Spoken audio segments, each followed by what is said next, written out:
Indian Upanishads also wish for Ma Grada, meaning let there be no greed. Friends, the impact of corruption is felt the most by the poor and the marginalized. It affects resource utilization. It distorts markets. It impacts service delivery. And ultimately, it diminishes people's quality of life. In the Arthashastra,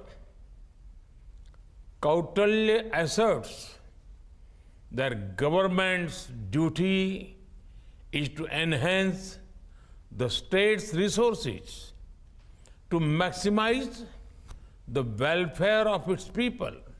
Achieving this goal requires combating corruption, and that is why fighting corruption is our sacred duty to our people.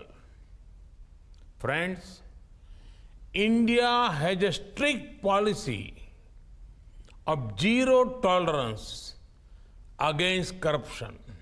We are leveraging technology and e-governance to create a transparent and accountable ecosystem. Leakages and gaps in welfare schemes and government projects are being plugged. Hundreds of millions of people in India have received direct benefit transfers into their bank accounts. The value of such transfers has crossed $360 billion, saving us over $33 billion. We have also simplified various procedures for businesses.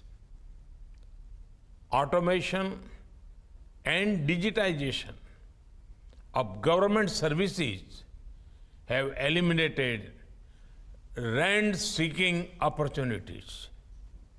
Our government e-marketplace or GEM portal has brought greater transparency in government procurement. We have also been aggressively pursuing economic offenders.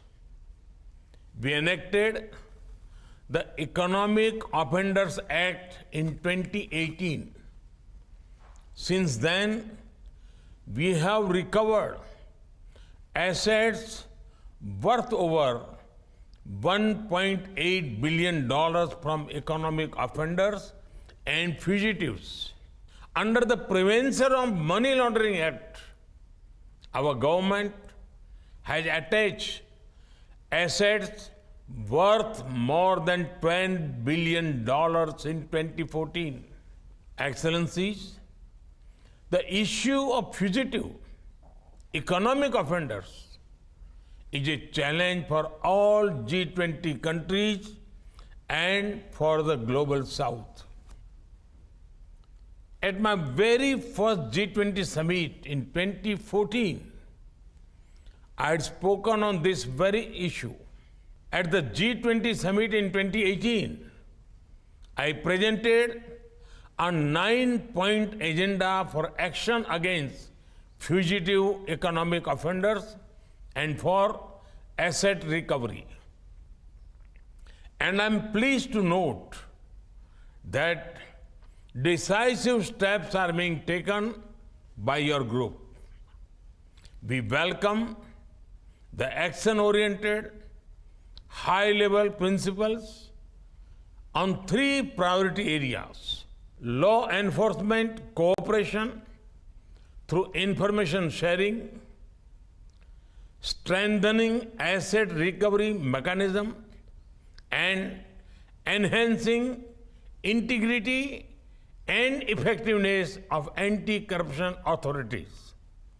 I am glad that an understanding has been reached on informal cooperation between law enforcement agencies. It will prevent criminals from exploiting legal loopholes when crossing borders. Timely asset tracing and identification of proceeds of crime is equally important. We also need to encourage countries to enhance the domestic asset recovery mechanism. To expedite the recovery of foreign assets, G20 countries can set an example by using non-conviction based confiscations. This will ensure swift return and extradition of criminals after due judicial processes. And it will send a strong signal about our joint fight against corruption.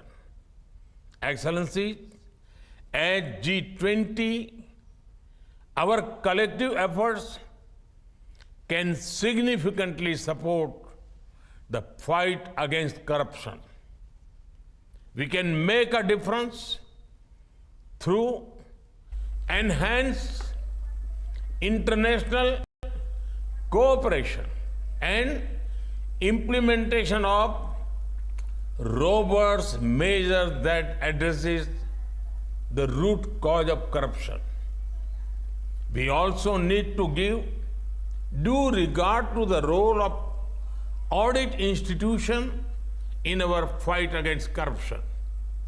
Above all, besides strengthening our administrative and legal system, we must foster a culture of ethics and integrity in our value system. Only by doing so can we lay the foundation for a just and sustainable society. I wish you all a productive and successful meeting. Namaskar.